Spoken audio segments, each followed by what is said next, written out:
ন্যাড়া ছাদের গপ্পতে আপনাদের সকলকে স্বাগত জানাই। আজ আপনাদের জন্য রয়েছে মুন্সী প্রেমচন্দের লেখা গল্প শতরঞ্জ কে খিলাড়ি অবলম্বনে দাবাড়ু। এই গল্পের অবলম্বনেই সত্যজিৎ রায় বানিয়েছিলেন বিখ্যাত সিনেমা শতরঞ্জ কে খিলাড়ি। গল্প পাঠে সব্যসাচী চৌধুরী, মীর রোশন আলীর চরিত্রে রূপম সিংহ। এই গল্পের সূত্রধার এবং মির্জা সাজ্জাদ আলীর চরিত্রে আমি শমীশুভ্র গাঙ্গুলি। শুরু হচ্ছে আজকের গল্প মুন্সী প্রেমচন্দের লেখা শতরঞ্জ কে খিলাড়ি অবলম্বনে দাবাড়ু।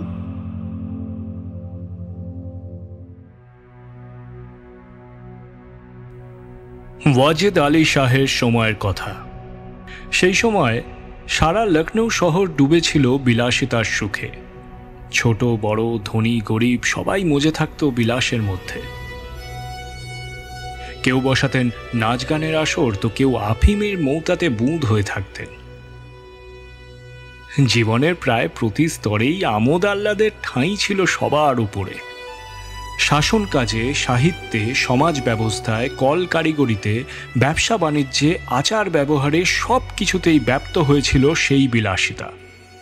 রাজকর্মচারীরা বিত্ত বাসনায় আর কবিরা প্রেম বিরহের বর্ণনাতে লিপ্ত হয়ে থাকতেন। কারিগরেরা শুধু তৈরি করত সোনার উপর শৌখিন জড়ি সলমা আর চিকনের জিনিস। ব্যবসায়ীর ব্যবসা চলত সুরমা, আতর, মিশি এবং নানা রকম রূপটানের বেচা কেনায়। সবাইকার চোখে বিলাসের নেশা। বিশ্ব সংসারে কোথায় কি হচ্ছে না হচ্ছে সে খবর নেওয়ার সময় কি আছে কারুর? বটের পাখিদের লড়াই জমেছে কোথাও, তিতির পুষে বড় করা হচ্ছে লড়াইয়ের জন্য। কোথাও প্রাসাদ দান বিছানো, পো-বারোর হই হট্টগোল চলছে। কোথাও বা দাবার ঘোর সংগ্রাম শুরু হয়েছে। রাজা থেকে ভিখিরি অবধি এই এক নেশায় মাতোয়ারা। এমনই সেই নেশা যে ফকিরেরা পর্যন্ত পয়সা পেলে রুটি না কিনে মৌজ করত আফিম বা মোদকের নেশায়।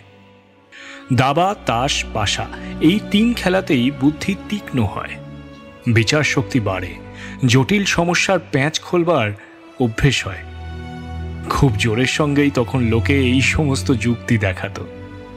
তবে এখনো এই ধরনের লোকেরা কিন্তু দুনিয়া থেকে বিদায় নেয়নি। এই সব কারণেই যদি মির্জা সাজ্জাদ আলী এবং মীর রোশন আলী তাদের বেশিরভাগ সময় বুদ্ধি তীক্ষ্ণ করবার চেষ্টায় কাটান, তাহলে তাতে কোনো বিচার বুদ্ধি সম্পন্ন মানুষ আপত্তি করতে যাবে কেন? দুজনেরই বেশ কিছু বংশগত জমি জায়গা ছিল। রুজি রোজগারের ভাবনা চিন্তা আদৌ তেমন ছিল না। ঘরে বসেই মজা ওড়াতেন। আর এছাড়া করবেনই বা কি? সকালবেলা জলখাবার সেরে নিয়ে দুই বন্ধুতে বসে যেতেন দাবার ছক বিছিয়ে। ঘুঁটিগুলো সাজানো হয়ে যেত যুদ্ধের জন্য। আর তারপরে শুরু হতো লড়াইয়ের মারপ্যাচ। খেলার মধ্যে কখন যে সকাল থেকে দুপুর গড়িয়ে সন্ধে হয়ে যেত কেউ জানতেই পারত না। বাড়ির ভেতর থেকে বারবার খাওয়ার ডাক পড়ত। উত্তর যেত, আরে এই যাচ্ছি, ফরাসটা বিছিয়ে ফেলো, আমরা এলুম বলে। শেষকালে বাবুর্চি অবধি হয়রান হয়ে সেই ঘরেই খাবার এনে দিত। দুই বন্ধুতে খাওয়া এবং খেলা দুটো কাজ একসঙ্গেই সারতেন। মির্জা সাজ্জাদ আলীর বাড়িতে গুরুজন কেউই ছিল না, তাই সেই বাড়ির বৈঠকখানাতেই খেলা হতো। তবে তার মানে এই নয় যে তার এই ব্যবস্থায় বাড়ির লোকজনের খুব সায় ছিল। বাড়ির সকলে তো বটেই, তার উপরে পাড়া পড়শি, চাকর বাকর সবাই বাঁকা বাঁকা টিপ্পনি কাটত। বড় অলক্ষণে খেলা, ঘর সংসার সব গোল্লায় দেয়। খোদা রক্ষে করুন কেউ যেন এই খেলার পাল্লায় না পড়ে, তখন মানুষ একেবারে কাজের বার হয়ে যায়। হ্যাঁ, না ঘাটকা না ঘাটকা, এ ভয়ঙ্কর রোগ। এমনকি মির্জা সাহেবের বেগমেরও এই খেলার ওপরে এতই রাগ ছিল যে খুঁজে খুঁজে স্বামীকে তিনি দু চার কথা শোনাতে ছাড়তেন না। তবে এরকম সুযোগ পাওয়াই বেশ কঠিন কাজ ছিল। তার ঘুম ভাঙার আগেই ওদিকে দাবার ছক পাতা হয়ে যায়, আর রাত্রিরে শুয়ে পড়বার পরে কোনো এক সময় মির্জা সাহেব ঘরে ফিরতেন। বেগম সাহেবা চাকর বাকরদের উপরেই নিজের গায়ের ঝাল মেটাতেন। কি পান চাইছে? বলগে এসে নিয়ে যাক। কি রে, খাওয়ার ফুরসত নেই নাকি? জাগিয়ে খাবারটা মাথার উপরে উল্টে দিয়ে আয়। খায় খাক, না খায় তো কুকুরের পেটে যাক। কিন্তু তিনি স্বামীর সামনে কিছু বলতে পারতেন না। বেগম সাহেবার নিজের স্বামীর ওপর যতটা না অভিযোগ ছিল, তার থেকে বেশি রাগ ছিল মীর সাহেবের ওপর। তার নাম রেখেছিলেন মীর বেগার, অর্থাৎ মাথা খেকো মীর। মনে হয় মির্জা সাহেব নিজের সাফাই গাইবার জন্য সমস্ত দোষ মীর সাহেবের ঘাড়ে চাপিয়ে দিতেন। একদিন বেগম সাহেবের মাথা খুব ধরেছে। তিনি বাঁদিকে বললেন, যা গিয়ে মির্জা সাহেবকে ডেকে আনতো, কোনো হাকিমের কাছ থেকে ওষুধ নিয়ে আসুক। আরে জলদি দৌড়ে যা। বাঁদি এসে খবর দিতেই মির্জা সাহেব বললেন, আচ্ছা তুই যা, আমি এখনই আসছি। বেগম সাহেবের মেজাজ এমনিতেই বেশ গরম ছিল, আর তার উপরে তার মাথার যন্ত্রণা হচ্ছে এবং পতি দেবতাটি মনের সুখে দাবা খেলছেন। সে কি সহ্য করা যায়? রাগে তার চোখ মুখ লাল হয়ে গেল। বাঁদিকে তিনি বললেন, যা যা গিয়ে বল এক্ষুনি যেন উঠে আসে, নয়তো কিন্তু আমি একলাই চলে যাব হাকিমের কাছে। মির্জা সাহেব তখন খুব মন দিয়ে খেলছিলেন, আর দুই এক দানেই মীর সাহেবকে মাত করে দেবেন তিনি। ঝেঁজে উঠে তিনি বললেন, এক্ষুনি কি প্রাণটা বেরিয়ে যাচ্ছে নাকি? সবুজ হয়েছে না একটু? আরে গিয়ে শুনেই আসুন না কি বলছে। জানেনই তো মেয়েরা একটুতেই কাতর হয়ে পড়ে। হ্যাঁ হ্যাঁ, এখন তো যেতে বলবেনি, আর দুটো দানেই যে মাত হয়ে যাবেন। আরে জানাব, সে আশায় বসে থাকবেন না। এমন একটা চাল ভেবেছি যে আপনার ঘুঁটি তো ধরা আছেই, তার ওপর মাত হয়ে যেতে পারেন। গিয়ে শুনেই আসুন না, কেন শুধু শুধু ওর মনে কষ্ট দিচ্ছেন? আচ্ছা এই কথা, তাহলে তো মাত করেই উঠতে হচ্ছে। তাহলে এই আমি খেলা বন্ধ করলুম। যান আগে শুনে আসুন গিয়ে। আরে ভাই, যেতে তো হবে সেই হাকিমের কাছে। মাথা ব্যথা না ছাই, ঝুট মুট আমাকে হয়রান করার চেষ্টা। সে যাই হোক, ওর মন রেখে তো চলতেই হবে। ঠিক আছে, আর একটা চাল দিয়ে যাচ্ছি। কিছুতেই না, যতক্ষণ না আপনি গিয়ে শুনে আসছেন আমি গুটি ছোবই না।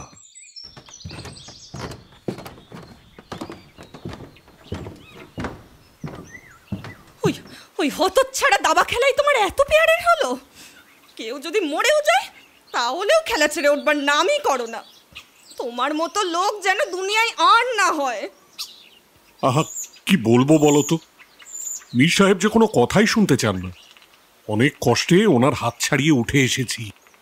হ্যাঁ, লোকটা ভেবেছে কি নিজে যেমন নিকম্মা আর সবাইকে তাই ঠাউরেছে নাকি? আরে বাবা, তার নিজের ঘরেও তো ছেলে পিলে আছে, নাকি সেসব বালায় চুকিয়ে দিয়েছেন উনি? বড্ড নেশাড়ু লোক, এসে পড়লে বাধ্য হয়ে আমাকেও খেলতেই হয়। গালাগাল দিয়ে ভাগিয়ে দিতে পারো না? দেখো, একে সমান দরের লোক, তার ওপর বয়সে আর অবস্থায় আমার দুকাঠি ওপরে, কিছুটা খাতির তো করতেই হয় বলো। ঠিক আছে, বেশ, তাহলে আমি দু কথা শুনিয়ে আসছি। রাগ করলে আমার বয়েই গেল। কে কার করি ধারে। বেশি রাগ হলে বাড়িতে গিয়ে দুটো ভাত বেশি খাবেন। এই হরিয়া, যা তো বাইরে গিয়ে দাবার চকটা তুলে আন দেখি। আর মীর সাহেবকে বলবি সাহেব এখন খেলবেন না, উনি এখন আসতে পারেন। আরে ছি ছি, এমন কাজ করো না। ওর কাছে আমার মাথা হেড করতে চাইছো? এই হারিয়া, দাঁড়া, কোথায় যাচ্ছিস? আরে ওকে আটকাচ্ছেন কেন? ওকে যদি আটকান তাহলে কিন্তু আমার মরা মুখ দেখবেন বলে দিচ্ছি। বেশ, ওকে থামান আপনি, আমি নিজেই যাচ্ছি এবার বলতে। দেখি দেখি আমাকে কে আটকায়। এই বলে বেগম সাহেবা তিরিক্ষি মেজাজে বৈঠকখানার দিকে এগোলেন। তাই দেখে বেচারা মির্জা সাহেবের মুখ ফ্যাকাশে হয়ে গেল। বউকে মিনতি করতে লাগলেন যে, খোদার দোহাই তোমায়, হযরত হোসেনের দিব্যি, যদি ওদিকে যাও তবে আমার মরা মুখ দেখবে। কিন্তু বেগম সাহেবা তার একটা কথাও শুনলেন না। বৈঠকখানার দরজা অবধি গিয়ে পৌঁছলেন, তারপর থমকে গেলেন তিনি। হঠাৎ পরপুরুষের সামনে বেরোতে তার ঠিক পা সরছিল না। ঘর দেখলেন ফাঁকা, ভাগ্যক্রমে কেউ নেই সেখানে। মীর সাহেব দু একটা ঘুঁটি এদিক ওদিক করে দিয়ে নিজের সাফাই গাইবার জন্য বাইরে পায়চারি করছিলেন। বেগম তখন ঘরে ঢুকে ছকটাকে দিলেন উল্টে। ঘুঁটিগুলোর কিছু গিয়ে পড়ল চৌকির তলায়, আর কিছু পড়ল একদম ঘরের বাইরে। তারপর দরজা ভেতর থেকে বন্ধ করে তালা লাগিয়ে দিলেন তিনি। মীর সাহেব তো বাইরেই দাঁড়িয়েছিলেন। ঘুঁটিগুলোকে বাইরে এসে পড়তেও দেখলেন তিনি। রেশমি চুরির আওয়াজও তার কানে গেল। আর এরপরে দরজাটা বন্ধ হতেই বুঝলেন যে বেগম সাহেবার মেজাজ বিগড়ে গেছে। তখন চুপচাপ নিজের বাড়ির দিকে তিনি পা বাড়ালেন। মির্জা বললেন, তুমি কিন্তু অন্যায় করলে। বেগম বললেন, এরপর মীর সাহেব এখানে এসে দেখুন, সঙ্গে সঙ্গে বার করে দেবো। ইস, এত ভক্তি যদি খোদার ওপর থাকতো তাহলে এতদিনে রাজা হয়ে যেত। উনি বসে বসে দাবা খেলবেন আর এইদিকে হাঁড়ি হেসেলের ভাবনা চিন্তায় আমার হাড় মাস কালি হবে। কি হলো, হাকিমের ওখানে যাবে না এখন আগু পিছু চিন্তা করবে? মির্জা বাড়ি থেকে বেরিয়ে হাকিমের বাড়ি না গিয়ে সোজা মীর সাহেবের বাড়িতে গিয়ে ওকে সমস্ত কিছু খুলে বললেন। মীর সাহেব তখন বললেন, আমি তো ঘুঁটিগুলো বাইরে পড়তে দেখেই বুঝে ফেললুম শিওরে সংক্রান্তি, ছুটে পালিয়ে এসেছি। বেগম সাহেবা বেশ রাগী মনে হচ্ছে। আপনি তো তাকে একেবারে মাথায় চড়িয়ে রেখেছেন, এতটা উচিত নয়। আপনি বাইরে কি করছেন না করছেন অত খবরে ওর কাজ কি? ওর কাজ ঘর সংসার দেখা, অন্য ব্যাপারে উনি নাক গলাতে আসেন কেন? যাকে ছেড়ে দিন। এখন বলুন, এবার আমাদের খেলার আসর কোথায় বসবে? তার জন্য আর ভাবনা কি, এত বড় ঘর পড়েই রয়েছে, সেখানেই খেলা হবে। তা না হয় হলো, কিন্তু বেগম সাহেবাকে বোঝাবো কি করে? ঘরে বসে খেলতাম তাতেই অত মেজাজ, আর এখানে এসে খেলা হবে শুনলে তো আমাকে আর জ্যান্ত রাখবে না। আরে দিন না গজগজ করতে, 2-4 দিনে আপনিই ঠিক হয়ে যাবে। হ্যাঁ, আর একটা কথা, আজ থেকেই বাড়িতে একটু কড়া হতে শুরু করুন। মীর সাহেবের বেগম আবার কোনো এক অজানা কারণে মীর সাহেবের এই বাইরে বাইরে থাকাটাই পছন্দ করতেন। এই জন্যই মীর সাহেবের অতিরিক্ত দাবা প্রেমের ব্যাপারে উনি কোনো কথাই বলতেন না। উপরন্তু কখনো কখনো দেরি হয়ে গেলে খেলতে যাওয়ার কথা মনেও করিয়ে দিতেন। এইসব কারণেই মীর সাহেবের এই ভুল ধারণা জন্মেছিল যে তার বউ খুব চুপচাপ এবং বিনীত স্বভাবের।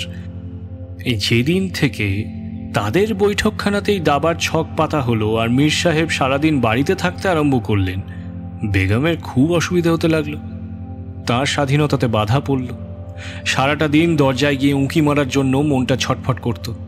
ওদিকে চাকর বাকরদের মধ্যেও গুজুর গুজুর ফুসুর ফুসুর শুরু হলো। এর আগে তো তাদের কোনো কাজ ছিল না, সারাদিন বসে বসে মাছি মারতো। বাড়িতে কে এলো কে গেল তা নিয়ে কোনো মাথা ব্যথাও ছিল না। এখন কিনা অষ্টপ্রহর ডাক পড়ে, গালাগালি তো খেতেই হয়। কখনো পান আনবার হুকুম হয়, কখনো মিঠাই আনবার হুকুম হয়, আর হুঁকোর তো কথাই নেই। প্রেমিকের হৃদয়ের মতন সে সর্বক্ষণ জ্বলছে। তারা গিয়ে বেগম সাহেবাকে বলতো, হুজুরাইন, মিয়া সাহেবের এই দাবা খেলার চোটে তো আমাদের প্রাণ বেরিয়ে যাচ্ছে। সারাদিন দৌড়ে দৌড়ে তো পায়ে ফোসকা পড়ে গেল। এ আবার কোন দেশি খেলা? সকালে বসেন আর শেষ হতে সেই সন্ধে। হ্যাঁ, মন ভালো রাখার জন্য 1-8 ঘন্টা খেলা, সে আলাদা কথা। যাকে আমাদের আর এসব কোথায় কাজ কি? আমরা হুজুরের হুকুমের চাকর, যা হুকুম হবে তাই তামিল করব। তবু বলবো যে এ খুব সর্বনেশে খেলা। এটা যারা খেলে তাদের কপালে সুখ হয় না। বাড়িতে ঠিক কোনো না কোনো বিপদ ঘটেই, এমনকি একজনের সঙ্গে সঙ্গে পুরো পাড়ারই সর্বনাশ হয়ে যায়।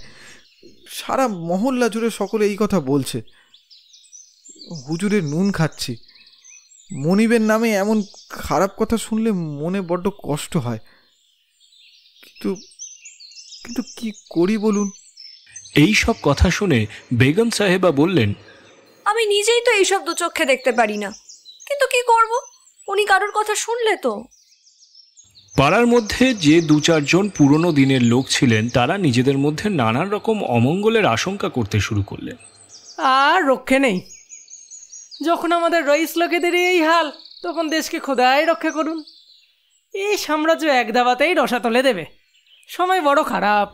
সারা রাজ্যে হাহাকার পড়ে গেছে। প্রজাদের ওপর দিন দুপুরেই লুটতরাজ চলছে। নালিশ শোনবার লোক নেই। গ্রামাঞ্চলের সমস্ত পয়সা এসে জমা হচ্ছিল লখনৌ শহরে।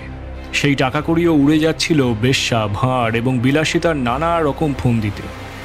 দিনে দিনে ইংরেজ কোম্পানির ঋণ বেড়েই চলেছে। এইভাবেই ক্রমশ পাল্লা ভারী হচ্ছিল। দেশে সুব্যবস্থা না থাকায় ঠিক ঠিক মতন বার্ষিক করও আদায় করা যাচ্ছিল না।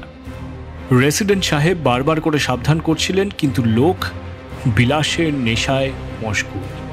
এসব কোনো কথা তাদের কানেই ঢুকত না। বেশ কয়েক মাস হলো মীর সাহেবের বৈঠকখানাতে খেলা চলছে। কত নতুন নতুন দুর্গ গড়া চলছে নিত্য নতুন ব্যূহ রচনা। কখনো কখনো খেলতে খেলতে ঝগড়াও বেঁধে যেত, তবে ওই মুখে মুখে ঝগড়া অবধি। আবার খুব তাড়াতাড়ি দুজনের মিলও হয়ে যেত। অবশ্য এমনও কখনো কখনো হতো যে খেলা বন্ধ হয়ে গেল আর মির্জা সাহেব রেগে মেগে নিজের বাড়িতে চলে গেলেন। মীর সাহেব বসে রইলেন নিজের ঘরে। কিন্তু এক রাত ঘুমের সঙ্গে সঙ্গেই সমস্ত মনোমালিন্য দূর হয়ে যেত সকালে আবার দুই বন্ধুতে বৈঠকখানাতে এসে পৌঁছতে। একদিন যখন দুই বন্ধু দাবা খেলার পাঁকের মধ্যে ক্রমশ তলিয়ে যাচ্ছিলেন, ঠিক সেই সময় বাদশাহী ফৌজের এক কর্মচারী মীর সাহেবের খোঁজে এসে পৌঁছলেন। ভয়ে মীর সাহেবের প্রাণ গেল উড়ে। এই যে বিনা মেঘে বজ্রাঘাত, হঠাৎ তলব কিসের? নিস্তারের তো পথ দেখছি না। তাড়াতাড়ি ঘরের দরজা বন্ধ করে দিলেন, চাকরকে বললেন, বলে দে বাড়িতে নেই। আচ্ছা হুজুর, ঠিক আছে। সওয়ার বললেন, বাড়িতে নেই তো আছে কোথায়? চাকর বলল, আমি তা জানি না। কি দরকার? তা তোকে বলে কি করব? দরবারে ডাক পড়েছে, বোধহয় কিছু সৈন্য চেয়ে পাঠাবেন। জমিদার হওয়া তো আর ইয়ার কি নয়। যখন যুদ্ধে যেতে হবে তখন বুঝবে কত ধানে কত চাল। ঠিক আছে, আপনি যান, উনি এলে বলা যাবে। বলার কোনো দরকার নেই, আমি আবার কাল আসব। সঙ্গে করে নিয়ে যাওয়ার হুকুম আছে। ঘোড়সওয়ার চলে গেল। মীর সাহেবের আত্মারাম খাঁচা ছাড়া। মির্জা সাহেবকে বললেন, এখন কি হবে বলুন তো? মির্জা বলল, আচ্ছা ঝামেলা তো, আমার না আবার ডাক পড়ে। হতভাগাটা কাল আবার আসবে বলে গেছে। কি বিপদ! যদি যুদ্ধে যেতে হয় তাহলে তো বেঘরে মারা পড়ব। ব্যাস, এই একটাই উপায় আছে। কাল থেকে আমি আর বাড়িতেই থাকবো না। গোমতীর ধারে কোনো নিরালা নির্জন জায়গায় গিয়ে আসর জমাবো। ওখানে কে আর আমাদের খবর পাবে? হ্যাঁ, এ মহাত্মাটি আমাকে বাড়িতে না পেয়ে আপনি ফিরে যাবে। বাহ, আপনার কি বুদ্ধি! এছাড়া তো আর কোনো উপায়ও নেই। এদিকে মীর সাহেবের বেগম সেই ঘোড়সওয়ারকে বলেছিলেন, তুমি তো দারুণভাবে তাড়িয়েছো ওদের। উত্তরে সে বলল, এরকম বোকাদের তো তুড়ি মেরে না চাই আমি। এদের সমস্ত বুদ্ধি আর হিম্মত তো দাবার ছকেই চুরি করে নিয়েছে, আর ভুলেও কখনো বাড়িতে থাকবে না। পরের দিন থেকে দুই বন্ধু অন্ধকার থাকতে থাকতে বেরিয়ে পড়তেন বাড়ি থেকে। ছোট একটা শতরঞ্জি বগলে নিয়ে বাটায় পানের খিলি ভরে চলে যেতেন গোমতীর ধারে একটা ভাঙাচোরা নির্জন মসজিদে। সেটা সম্ভবত আসফাদুল্লাহর সময় তৈরি হয়েছিল বোধহয়। যাবার সময় রাস্তায় তামাক ছিলিম গড়গড়া নিয়ে নিতেন। তারপর মসজিদে গিয়ে শতরঞ্জি বিছিয়ে হুঁকো সাজিয়ে বসে যেতেন দাবা খেলতে। ব্যাস, আর জগৎ সংসারের বিষয়ে হুঁশ থাকতো না তাদের। কিস্তি, চাল এই শব্দগুলো ছাড়া আর কোনো কথাই থাকতো না তাদের মুখে। কোনো যোগীও বোধহয় ধ্যানের সময় এত একাগ্র হননি। দুপুরবেলায় খিদে পেলে দুই বন্ধুতে মিলে রাস্তার ধারে কোনো রুটিওয়ালার দোকানে গিয়ে খাবার খেয়ে নিতেন। তারপর এক ছিলিম হুঁকো টেনে আবার নেমে পড়তেন যুদ্ধক্ষেত্রে।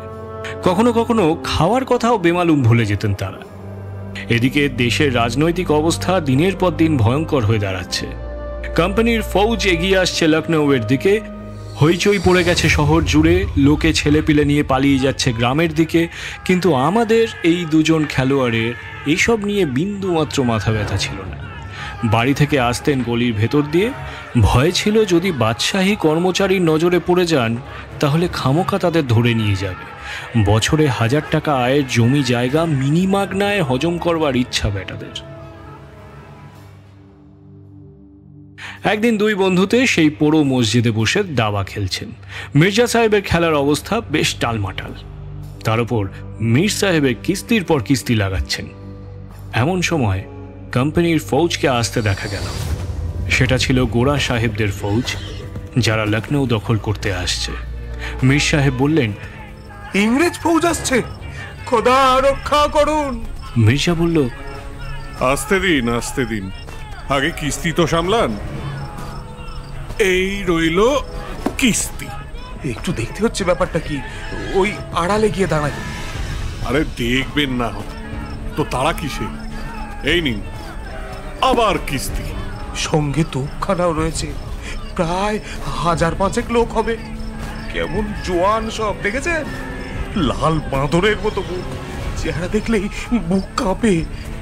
আরে মশাই, বাহানা করবেন না, এসব ধাপ্পা না অন্য কাউকে গিয়ে দেবেন। এই রইল আরেকবার কিস্তি। আপনি তো মশাই অদ্ভুত লোক। এদিকে শহরে এই বিপত্তি, আর আপনার মাথায় কিস্তি ছাড়া অন্য কোনো চিন্তা নেই। এই কথাটাও একটু ভেবে দেখুন যে শহর ঘিরে ফেললে বাড়ি ফিরবেন কি করে? যখন বাড়ি ফেরবার সময় হবে তখন দেখা যাবে। এই কিস্তি, ব্যাস, এই চালেই মাঠ। কোম্পানির ফৌজ চলে গেল। তখন 10টা বেজেছে। আবার খেলা শুরু হলো। মির্জা বললেন, আচ্ছা, আজ খাওয়া দাওয়ার কি হবে? আরে ভাই, আজ তো রোজা আছে। কেন, আপনার কি খুব খিদে পেয়েছে? না, শহরে কি হচ্ছে কে জানে। কিছুই হচ্ছে না, লোকে খাবার দাবার খেয়ে টেয়ে বেশ আরামে ঘুমোচ্ছে। নবাব সাহেব বোধহয় এখন বিলাসখানায় রয়েছেন। দুই বন্ধুতে যখন আবার খেলতে বসলেন তখন 3টে বেজে গেছে। মির্জা সাহেবের খেলার অবস্থা একটু খারাপ। 4টের ঘন্টা বাজছে। এমন সময় সৈন্যদের ফিরে আসবার শব্দ পাওয়া গেল। নবাব ওয়াজিদ আলীকে গ্রেপ্তার করে অন্য কোনো এক অজ্ঞাত জায়গায় নিয়ে যাওয়া হচ্ছে। শহরে না আছে কোনো হইচই, না আছে কোনো মারদাঙ্গা, এক ফোঁটাও রক্তপাত হয়নি। বোধহয় আজ অবধি কোনো স্বাধীন দেশের রাজার পরাজয়ে এত শান্তিতে একটুও খুনোখুনি ছাড়া এমন নির্বিঘ্নে কখনো হয়নি। এ সেই অহিংসা নয় যার জন্য দেবতারা প্রসন্ন হন। এ হলো সেই কাপুরুষতা যার জন্য অতি বড় কাপুরুষকেও চোখের জল ফেলতে হয়েছে। যখন অযোধ্যার বিশাল রাজ্যের নবাব বন্দী হয়ে চলে যাচ্ছেন, সেই সময় লখনৌ ডুবে রয়েছে আরামের ঘুমে। রাজনৈতিক অধঃপতনের এ এক চরম সীমা। মির্জা বললেন, শুনুন, নবাব বাহাদুরকে বন্দি করে নিয়ে যাচ্ছে। মীর বললেন, ও হবে হয়তো। এই নিন, আমি চাল দিলাম। একটু দাঁড়ান না মশাই, এখন খেলায় মন লাগছে না। বেচারা নবাব সাহেব হয়তো এখন মৃত্যুর অপেক্ষায় চোখের জল ফেলছেন। ফেলছেন, বেশ করছেন। ওদের কাছে আরাম পাবেন কোথায়? এ আবার কিস্তি। কারো দিন কখনো সমান যায় না। কি দুঃখের কথা। হ্যাঁ, তা তো বটেই। এই নিন আবার কিস্তি। এই কিস্তিতেই মাত, আর বাঁচতে হচ্ছে না। খোদার দিব্যি মশাই, আপনার প্রাণটা না পাষাণের মতো। এত বড় বিপর্যয় দেখেও আপনার কোনো কষ্ট হচ্ছে না? আগে আপনার রাজা তো বাঁচান, পরে নবাব সাহেবের জন্য বিলাপ করবেন। বাদশাকে সৈন্যরা সামনে দিয়ে নিয়ে চলে গেল। ওরা চলে যেতেই মির্জা সাহেব আবার খেলা শুরু করে দিলেন। হেরে যাওয়ার চোট খুব খারাপ হয়। মীর সাহেব বললেন, আসুন, নবাব সাহেবের জন্য শোক প্রকাশ করে আমরা একটা শোক গাথা গাই। কিন্তু মির্জা সাহেবের রাজভক্তি দাবায় হেরে যাওয়ার সঙ্গে সঙ্গে উবে গিয়েছিল। উনি হেরে যাওয়ার শোধ তোলবার জন্য অস্থির হয়ে উঠলেন। সন্ধে হয়ে গেছে। পুরো বাড়িটাতে বাদুড় এবং চামচিকের চিৎকার শুরু হয়ে গেছে। দোয়েল বাবুই পাখিরা উড়ে উড়ে ফিরে আসছে যে যার নিজের বাসায়, কিন্তু দুজন খেলোয়াড় সেই একইভাবে খেলেই চলেছেন, যেন দুই রক্তপিপাসু বীর আপোষে লড়ে যাচ্ছেন নিজেদের মধ্যে। মির্জা সাহেব পরপর 3টে বাজি হেরে গিয়েছিলেন। এই চতুর্থ খেলাতেও সেরকম সুবিধে করে উঠতে পারছেন না। উনি বারবার যত ঠিক করে সতর্ক হয়ে খেলছেন, ঠিক একটা না একটা এমন বেঢপ চাল এসে পড়ছে যে খেলাটাই খারাপ হয়ে যাচ্ছে। প্রতিবারের পরাজয়ের সঙ্গে জেতার ইচ্ছেটাও আরো উগ্র হয়ে উঠছে তার। আর ওদিকে মীর সাহেব জেতার আনন্দে গুনগুন করে গজল গাইছেন, তুড়ি দিচ্ছেন, যেন কোনো গুপ্তধন পেয়ে গেছেন তিনি। আর মির্জা সাহেব এসব শুনতে শুনতে বারবার ঝেঁজে উঠছেন, আর পরাজয়ের আক্ষেপ মেটাবার জন্য বারবার তারই ভুল হচ্ছে। কিন্তু ক্রমশ খেলা দুর্বল হয়ে পড়ায় তার আর ধৈর্যই থাকছে না। এমনকি কথায় কথায় তিনি খেঁকিয়ে উঠে এও বলছেন, শুনুন মশাই, চাল ফেরত চলবে না। একটা চাল দেবেন আবার সেটা বদলে দেবেন, এটা কি রকম ব্যাপার? যা চাল দেবার একবারে দিয়ে দিন। একই আপনি গুটিতে হাত দিচ্ছেন কেন? গুটি ছেড়ে দিন, ছেড়ে দিন বলছি। যতক্ষণ না চাল ঠিক করবেন গুটিতে হাত দেবেন না। আপনি আধ ঘন্টা ধরে একটা চাল দেবেন এরম কোনো নিয়ম নেই। যার একটা চাল দিতে 5 মিনিটের বেশি লাগে না, সে মাত হয়ে গেছে বলেই ধরে নিতে হবে। এ কি, আপনি আবার চাল বদলালেন? চুপচাপ যেখানকার গুটি সেখানে রাখুন, রাখুন বলছি। মীর সাহেবের একটা বোড়ে মারা যাচ্ছিল, তিনি বললেন, আমি আবার চাল দিলাম কখন? মির্জা বললেন, আপনার চাল দেওয়া হয়ে গেছে, গুটিটা ওখানে রেখে দিন, ওই ঘরে। ওই ঘরে রাখবো কেন? আমি হাত থেকে গুটি নামালাম কখন? গুটি যদি আপনি নিদানের অবধি না ছাড়েন তাহলে কি চাল বন্ধ থাকবে নাকি? যেই দেখেছেন বোড়েটা মার যাচ্ছে অমনি জচ্চুরি শুরু করে দিয়েছেন। জোর চুরি আমি করি না, আপনি করেন। খেলায় হার জিতটা কপালের ব্যাপার, জোর চুরি করে কখনো জেতা যায়? হো, তাহলে এই খেলায় আপনার মাত হওয়া ঠেকায় কি? আমি মাত হতে যাবো কোন দুঃখে? তাহলে গুটিটা যে ঘরে ছিল ওই ঘরে আগে রেখে দিন। ওখানে কেন রাখবো? রাখবো না। কেন রাখবেন না? রাখতেই হবে আপনাকে। তর্কাতর্কি বেড়েই চলেছে, কেউ কারো জায়গা থেকে এক চুলো নড়ছে না, না এ মুখ বন্ধ করে না ও মুখ বন্ধ করে, নানা অবান্তর কথাও চলে আসতে থাকে। মির্জা সাহেব যেমন বললেন, 14 পুরুষে কেউ যদি কোনোদিন দাবা না খেলে থাকে তবে সে কেমন করে এ খেলার নিয়ম কানুন জানবে? অভিজাত্য ব্যাপারটা না একটা আলাদা জিনিস, জমি থাকলে কেউ রইস অভিজাত হয়ে যায় না। মীর বললেন, কি? আপনার বাবা হয়তো ঘাস কাটতেন, পুরুষ পুরুষ ধরে আমরা দাবা খেলে আসছি।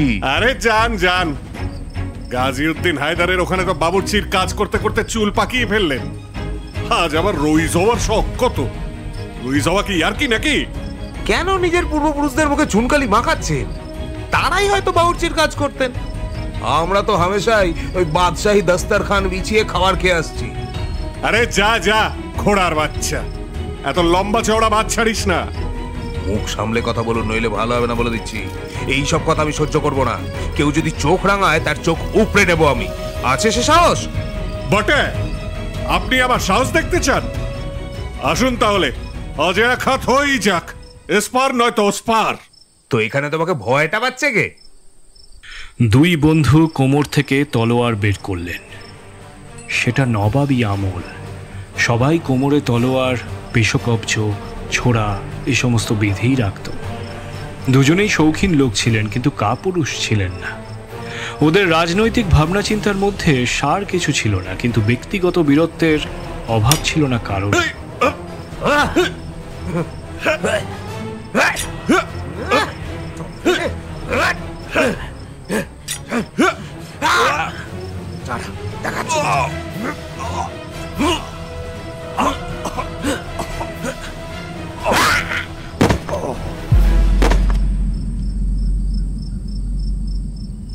দুজনে আহত হয়ে মাটিতে পড়ে গেলেন, আর সেখানেই ছটফট করতে করতে তাদের প্রাণ চলে গেল। নিজেদের বাদশাহের জন্য যাদের চোখে এক ফোঁটাও জল বেরোয়নি, সেই দুজন দাবা খেলার মন্ত্রী বাঁচাতে প্রাণ দিলেন। অন্ধকার হয়ে আসছে, দাবার ছক পাতা রয়েছে। দুই রাজা নিজের নিজের সিংহাসনে বসে আছেন, যেন এই দুই বীরের মৃত্যুতে তারা নিজেদের চোখের জল ফেলছেন। চারিদিকে নিস্তব্ধতা নেমে এসেছে। পুরো মসজিদের ভেঙে পড়া খিলানগুলো, ধসে পড়া দেওয়াল আর ধূলি ধূসরিত মিনারগুলি এই দুই মৃতদেহের দিকে তাকিয়ে ক্ষোভে দুঃখে যেন মাটিতে মাথা কুটছে। আর দুই দাবাড়ু পড়ে রয়েছেন তাদের অন্তিম শয্যায়।